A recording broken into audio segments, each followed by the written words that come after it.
Today I'm going to go over how to characterize and how to really understand power supplies and voltage regulation.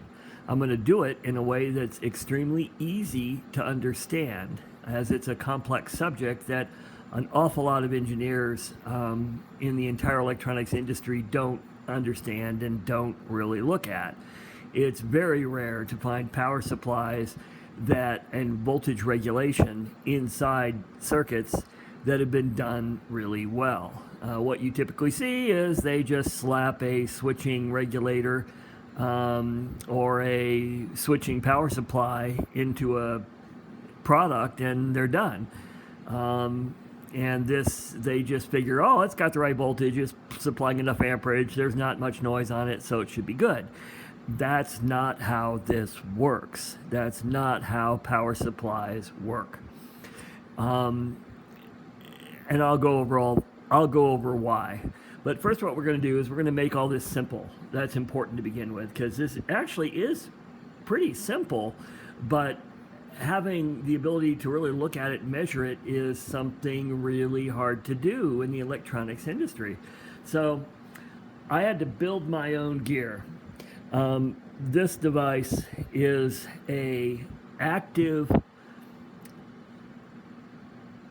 it's an active load. And what this means is that I'll explain in a minute. Let me go over first. So this piece of test equipment doesn't exist. There are active loads that you can buy that are 4 and 5 figures, but they don't do what you really need to do, the things that I'm going to cover in here. So I would assume that if an engineer anywhere in the electronics industry wanted to really understand their power supplies and their voltage regulation in circuit, they would need to build their own gear. Because I don't see a piece of test equipment that does this. So maybe people just aren't looking. I don't know. But anyway, so I built that. So first I want to talk, though, about what we're doing here and why power supplies and everything are real critical and why it's what goes on. What does all this mean?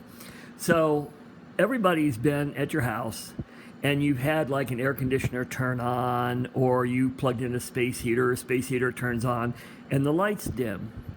What's happening is you're placing a load on your power system, and because it's not regulated, the lights dim, the voltage drops. So what happens is you plug in your device, it draws power, it draws current, and your lights dim. That's the way this works. Okay? And then at the end, once whatever it is off, then the load goes away, it goes back to no power, and then the voltage comes back. You can see here in this case, what's really going on is there's a bump. You can see though that overall the voltage does drop,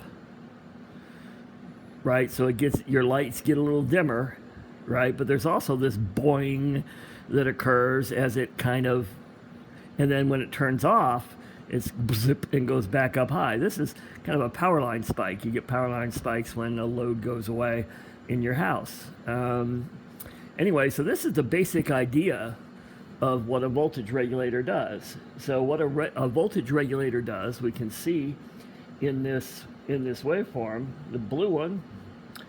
So what happens is the load comes on, the voltage drops. But as the voltage is dropping, the voltage regulator is going, whoop, whoop, whoop, wait a minute, hold on, I got to correct that. And then it comes back and it brings it back up to try to get back to where it was. But it can't quite get there, but it gets a lot closer. So it regulates it to get it close. Then as the load goes along, it kind of loses a bit of it as it goes. And then when it turns off, the voltage regulator goes, whoa, whoa, whoa, whoa, and tries to get it back to a lower level and doesn't quite get there, but you get the idea.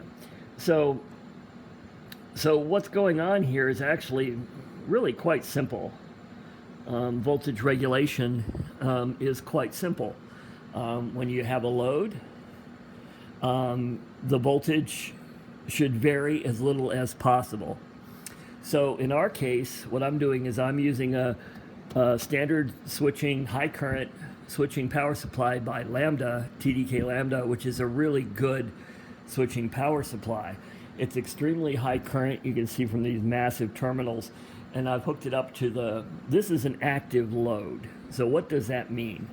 That means I can feed it with a waveform with this on and off, and it then puts a load on the power supply corresponding to what waveform I put into it. So depending upon what I want to do, what I'm doing here is we're looking at a single pulse. So I'm giving this a single pulse of current, and we're watching what the power supply does. So in our case, though, what we're doing is, so over here we're doing 3.2 amps. So this pulse is 3.2 amps. The total time is short. This is only 100 microseconds. So this is a very short pulse. And then we're watching it down here. We can see that the overall noise coming from this is 152 millivolts. So that's really how to measure a power supply. You don't look at its voltage regulation like, oh, it's, plus or minus 0.0001 volts. And you don't go, oh, well, its noise is only, 20 millivolts, because that's without a load. So you can't tell anything about any kind of a power supply, like a linear, these really expensive linears. And I'll test some of those later. But you can't really tell anything from the specs that you can, you can't even get some of those specs from these manufacturers of power supplies, even the basic specs, let alone real specifications that make sense. So what happens is when you have a chip or a digital streamer or a video device or a computer or anything with a CPU or even things like an audio amplifier. So what happens is on a chip, like when you have a byte come in, a single byte, or the CPU has to do one operation, one tiny little thing, these are little tiny pulses of current. So these are little tiny pulses of juice that the CPU needs, the RAM needs, the Ethernet needs, the HDMI needs. All of those generate lots of little tiny pulses. And these pulses have to be regulated. It has to feed, the regulation circuitry has to compensate for these pulses and make sure that it's all noise free. And that because this voltage being regulated to all these chips determines whether or not the chip on the coming out, all of its signals will be accurate. Because if the voltage coming into it isn't accurate and is varying, then your signal's going to vary. Also, this noise that it gets generated, these pulses, this 120, 130 millivolts of noise, jitters all the digital electronics. So you end up with measurable jitter coming out of buses, coming out of everything that's related to this kind of noise. So simply getting hold of this, understanding what a power supply is actually doing, and understanding what a voltage regulator inside a circuit is actually doing is critical. And believe it or not, I don't think any manufacturers are really looking at any of this. They just kind of go, oh, it's working, so it must be okay. And that's, or they use computer modeling, which doesn't even really take into account anything in the circuit. And the modeling goes, oh yeah, this will work, without understanding everything involved. So what I do is I had to build a piece of test equipment.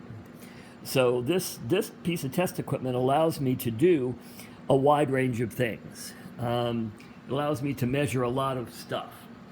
What I also do with this is it's getting a waveform, so I have to generate a proper waveform. The waveform's generated up here by this gear, and what this does is this is a function generator. So what this does is this generates the pulse width, the size, the shape, the number of times it sends a signal. It can do full frequency sweeps to look at every kind of different size pulse on the power supply. This controls the sweep rate, and the pulse rate, so how many times per second you send a pulse to look at it. And then because of the power supplies that I do and a lot of the circuits that I deal with, because I eliminate the noise, I bring the noise down so low, it's extremely hard to measure the noise because it's so low in the microvolt range. So I need a differential amplifier in order to be able to accomplish that. And this ground cable, for example, this is just grounding because the signals are so low that it's very difficult to make these measurements. Even at this level with this gear, it's very difficult to, I have to use averaging on the scope in order to be able to see a bunch of these signals. Because the ones that I do on the power supplies and the regulation are so low that they're difficult to measure. I've also got, these are all plug-in modules, so I've also got a dedicated pulse generator. This whole system that I've got set up, it can do pulses as small as 5 milliamps and then all the way up to 90 amps. So it's very wide range. It's frequency response. I can do any kind of waveform from DC, 0.001 hertz and DC, all the way up to 1 megahertz. So I can have very slow pulses to look at how well it regulates going up and down over long periods of time, and I can go incredibly quickly to more emulate what a CPU or any kind of digital chip would draw in current, in pulses. So I can do other things with this too. I can do sine waves. I can do all sorts of different kinds of stuff with this. I can also feed it. There, for example, is a single cycle of sine wave. I can also feed this any kind of signal. So I can record the power, the current required, say, for a streaming video by, say, an Apple TV.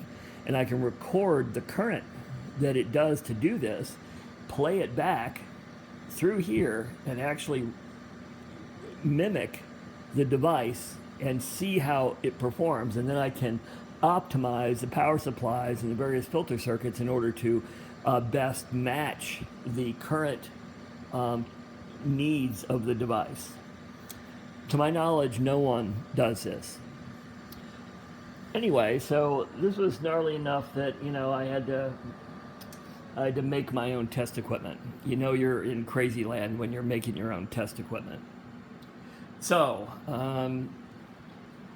what we're looking at is a single pulse, as I said. This is at about 100 microseconds. So what we can do to start characterizing, to get an idea, feel of the power supply, and I'm also got this set up at about 2 amps right now. So what we can do is I can go ahead and look at like much smaller signals. Oh, let's look at a longer signal first. So now I've set the pulse generator to generate, I'm going to set the pulse generator to generate a much wider pulse. So this one's much longer than the other one. Now, looks kind of similar, but it does have a little bit of differences that you can see. So there are slightly differences. The noise is a little higher. And remember that what we're actually looking at are these little tiny peaks is really where this. So, what are these strange little peaks? Now, what we can do too is we can go in and look closer. So I'm going to scale this way out, so we're going to magnify, and we're going to look at what's going on way out here. Okay, so what is going on? So first of all, there's a little bit of ringing that goes on. Probably that's these wires. You can see everything using this technique. So that's probably these wires that are causing some of this ringing. The noise that you see here, this is voltage regulator, oopsie. And so what's happening is you can see it pulsing. We can go way out, take a really good look. So what's really happening is that it's coming on. Our load is coming on like a plugging in a space heater or an air conditioning coming on at 3 amps. And then what's occurring is the voltage goes boink. And the voltage regulator isn't fast enough to really catch this. But it's really hard to catch those pulses at the beginning. It's very difficult to deal with that. So that's present on pretty much every kind of circuit doing this. So this allows us to look at a lot of things. Now this is at a low frequency. We can also go up quite a bit. Okay, so you can see the size. That's the size of the pulse now compared to the other pulse that we had. So we're going to zoom in on that. We're going to see how well this power supply is doing this. Basically very similar, which is what you want from a power supply. You want it to be similar in its performance at different frequencies. And this is an expensive lambda switching power supply. So we'd expect this. So let's go up even higher. So right now we're at about 100 microseconds. So we're going to go higher now, or I guess smaller, I guess is the better way. You can see where this pulse is. It's about half the size of the other one. We're still holding it together. We're getting a little bit of funkiness over here. A little bit of ringing, a little strangeness, but overall not bad. So now we're going to go up even higher. Okay, so now we're going to go to this size. Now we're starting to get a lot more noise out of it. So it's starting to have more difficulty. So now we're down to about 22, 23 microseconds. And now what we're starting to see is I had to bring this down. So now we're up to 162 millivolts of noise. And we've got some other weirdness that's kind of going on here. There's some ringing that's going on. Here. You can see that. It's kind of a little weird. So then we'll go way up in frequency. Now what's going to happen, so now where we're at is, now we're at 10 microseconds. So we're at a really short period, but you notice now that the noise has just gotten kind of almost out of control. Not really, but it's getting a little weird. And you notice though that what's happening is we're starting to close this in, these two peaks. There's a limit for power supplies and their ability to handle really tiny pulses. This is really important. It's its frequency response. So as you go higher in frequency, what occurs is it will draw less power because the power supply doesn't even see those pulses anymore, and the noise gets a little weird. So we're going to go up higher than we are now. Let's just go quite a bit higher. Let's go double that to see the effect quite obviously. Okay, so now what's gone on is now things are getting a little weird. So now the power supply is really not even seeing this anymore hardly, and this has just gotten to be really a strange mess. So it's drawing, the power supply is less capable at these small pulses, 5 microseconds, is less capable at these pulses of being able to do its job. So its frequency response, we measured its frequency response and what it can do, and we've also looked at things like the ringing, the amount of excess and overshoot that's involved. This all can be done in circuit as well as, so what I can do is I can take like an Apple TV, I can stuff some leads into it, and I can measure the voltage regulators inside the device. And then I can tune the regulation circuits in order to minimize all of these problems and maximize the effect of how this works. So this is the type of thing I don't see people doing. I don't see people, I've played with a lot of high-end digital products, and I don't see people looking at these numbers. I don't see people looking at the regulation of these devices properly. So I'm going to go back to a wider pulse that's a little more sane. Of course, with people not looking at this is test equipment doesn't exist to do what I'm talking about. You have to make your own, is the only way you could do this. There are some active loads, but they're very limited in their capabilities. For example, now there's a lot of other things here. How well is doing it 2 volts or at 2 amps is quite different from how it does at lesser levels. Like, we're going to drop our level down now to a really small amount of current. So now I'm going to have to bring this up. I'm going to have to bring these 2 levels up to where we can even see the pulse properly, because now it's quite low. Okay, so now what we're looking at is, instead of 3 amps, we're looking at about 600 milliamps, so about half an amp.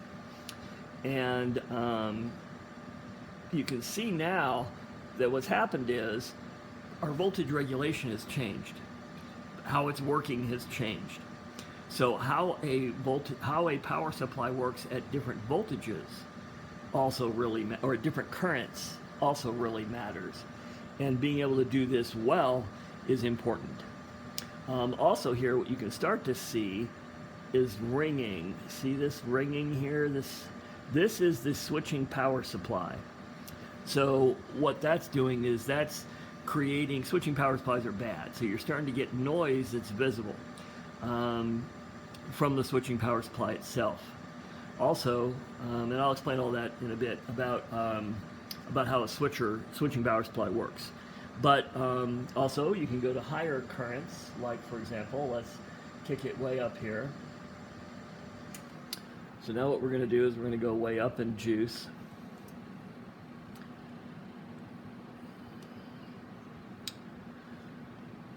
All right, so now what we're looking at is we're now looking at a 10 amp pulse, or no, I'm sorry, a 19 amp pulse. So that's a 20 amp pulse. This is 16 volts, so that's, 1,000 watts. Well, no, 500. So it's a bunch of watts. And so you can see that things have changed again. So as it deals with higher amounts of current, it has different characteristics.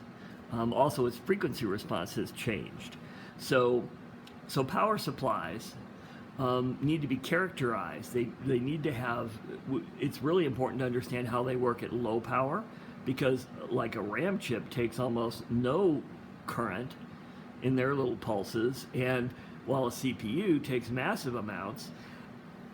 So a regulator circuit or a linear power supply, how it works at all these different currents is very important. It needs to be able to work equally at really low current as it does at high current. And this is Lambda. TDK Lambda is one of the best power supply people there are for switchers, and we can take this apart completely and look at it in all sorts of different ways, and it's just all over the map. So, and from my experience testing high-end linear power supplies, I can tell you for sure that those are even way. This one's really controlled. A lot of this high-end stuff, I'm not going to say is garbage, but is just shockingly bad. So it's obvious that none of these people that are making this gear are doing proper testing. They need to build a piece of test equipment, which isn't easy. This is not a normal. This took a lot of crazy engineering to make this work properly. Anyway, so let me stop the video here. Then what I'm going to do is I'm going to do some more videos and put them all together on other subjects, like looking at a couple different power supplies, looking at my power supply, and then we'll also take the Apple TV and we'll look at it from the inside out, looking at its regulator.